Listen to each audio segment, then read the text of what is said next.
Hello दोस्तों, आपका स्वागत है हमारे चैनल @पर्सनल टैक्स में। आज की वीडियो में हम डिस्कस करेंगे इनकम टैक्स डिपार्टमेंट ने जो नोटिस देने शुरू कर दिए हैं डूबियस एग्रीकल्चरल इनकम पर, यानी कि इनकम टैक्स डिपार्टमेंट को डाउट हो रहा है कि लोग फेक एग्रीकल्चरल इनकम डिस्क्लोज करते हैं, क्योंकि एग्रीकल्चरल इनकम एग्जेम्प्ट इनकम होती है, उसके ऊपर कोई टैक्स नहीं लगता। तो लोग अपनी ब्लैक की इनकम को वाइट करने की कोशिश कर रहे हैं बाय डिस्क्लोजिंग एग्रीकल्चरल इनकम। तो चलिए समझते हैं कि इनकम टैक्स डिपार्टमेंट क्या स्टेप्स ले रहा है इस बारे में। बहुत लंबे समय से agricultural income, sale of farm land has been an avenue to escape tax, to convert black money into white, since this is an exempt income.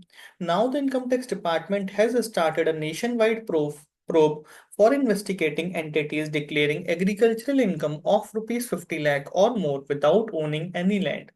यानी कि लैंड तो उनके रिकॉर्ड्स में है नहीं कहीं, और वो दिखा रहे हैं agricultural income. The tax officers are simultaneously looking into several cases of unrealistic farm income of rupees 5 lakh per acre, where such declarations are inconsistent with the general trends and publicly available data। तो कहते हैं कि भाई यहाँ पर लोग दिखा रहे हैं कि हमें फार्म इनकम हो रही है 5 लाख रुपए पर एकड़ की, जो कि अगर नॉर्मल रिकॉर्ड से, पब्लिकली अवेलेबल रिकॉर्ड से वेरीफाई किया जाए तो ये फिगर अनरियलिस्टिक है। भाई, नीड ऑफ द इन्वेस्टिगेशन क्यों अराइज हुई? एग्रीकल्चरल इनकम, क्योंकि दोनों ही चीजों से, यानी कि direct as well as indirect tax, यानी कि income tax as well as GST exempt है। ये कहीं पर भी कैप्चर नहीं हो पाती। ना तो इसके ऊपर कैपिटल गेन लगता है, ना एग्रीकल्चरल से, जो आप एग्रीकल्चर से नॉर्मल इनकम अर्न कर रहे हैं उसके ऊपर टैक्स लग रहा है। अब जयपुर के इन्वेस्टिगेशन डिपार्टमेंट में, डीजीआईटी में केसेस आए, जहां पर उन्होंने आइडेंटिफाई किया कि भाई कुछ एंटिटीज क्लेम कर रही हैं एग्रीकल्चरल इनकम 50 लाख रुपए से ज्यादा की अपनी इनकम टैक्स रिटर्न में, और उनको डाउट हुआ कि इनके पास, इनके रिकॉर्ड में कोई भी एग्रीकल्चरल लैंड नहीं है जिससे ये इतनी बड़ी इनकम डिराइव कर सके। इन केसेस को हाई रिस्क केसेस टैग किया गया, डिक्लेयर किया गया, जहां पर DGIT would verify the legitimacy of the claims by tax filers relating to the financial year 22-21 onwards, 2020-21 onwards। Agriculturalists identified by the department must be able to provide adequate proof for using land for agricultural purpose, since satellite images scan have previously been used to verify agricultural activities। तो क्या proof मांगा जाएगा कि भाई आप दिखाइए sufficient proof, जिससे आप ये साबित कर पाए कि आपने अपनी जमीन पर इतनी एग्रीकल्चर किया, इतनी खेती करी कि भाई इतनी ह्यूज अमाउंट ऑफ इनकम, यानी कि 50 लाख रुपए से ज्यादा की इनकम आप इससे डिराइव कर पाए।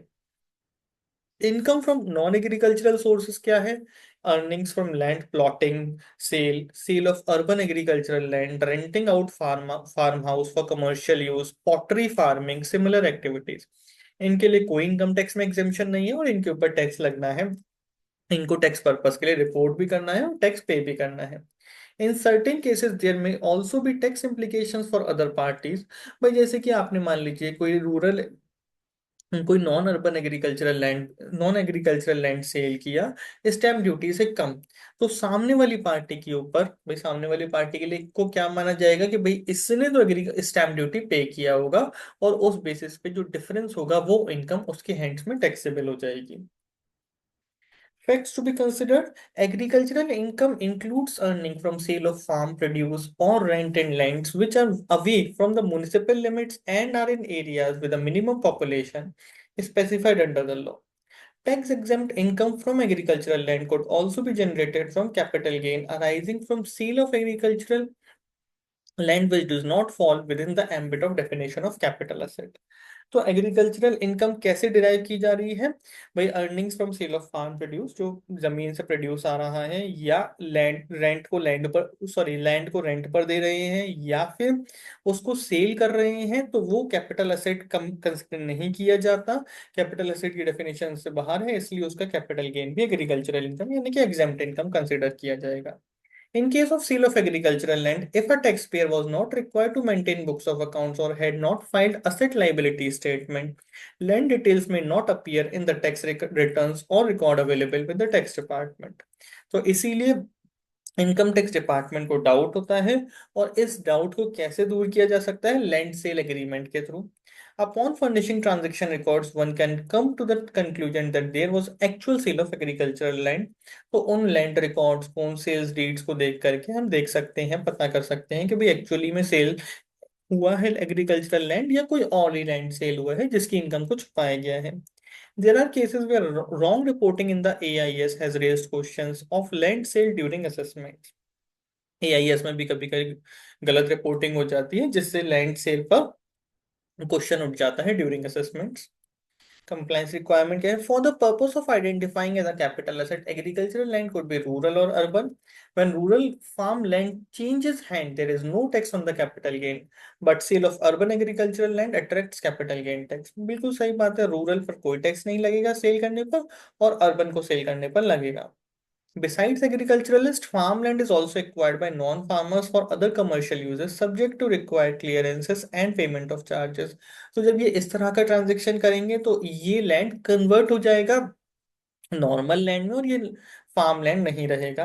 In case of agricultural income document evidencing agricultural produce could be made available, however if there are cases of disproportionate income not duly backed by evidence of produce or sale of agricultural produce, penal consequences will arise for wrongful claim of exemption। यानी कि अगर ये documents produce नहीं कर पाते हैं agricultural income के, जिनसे मांगा जाता है, जिन्होंने इतनी बड़ी इनकम डिस्क्लोज करी है, तो वहां पर पेनल कॉन्सिक्वेंसेस लग सकते हैं। कुछ इंटरप्रिटेशन लॉ में ये भी है कि भाई अगर आप फार्म लैंड सेल कर रहे हैं रूरल एरियाज में, तो it is outside purview of income tax regulation. That is very valid point. लेकिन no person shall receive 2 lakh or more in aggregate from another in a day or in respect of a single transaction or through transactions relating to one event or occasion। तो उस case में जो deemed income का clause होता है वो भी इनके ऊपर एप्लीकेबल हो सकता है, जहां पर कैश का लेन देन मना करते हैं, अगर फिर भी आप करते हैं तो डीम्ड इनकम की डेफिनेशन में आप कवर हो सकते हैं। की टेकअवेज क्या है आपकी आज की वीडियो से? You must ensure proper documentation before claiming exempt income from agriculture. कोई ना कोई लैंड होनी चाहिए जिससे आप ये एग्रीकल्चर इनकम डिराइव कर रहे हो। You need to maintain transparency in your records. Non compliance may lead to income tax notice. You may also subscribe to our YouTube channel at the rate Personal Tax to get notified for the content on personal tax and financial literacy। Thank you very much.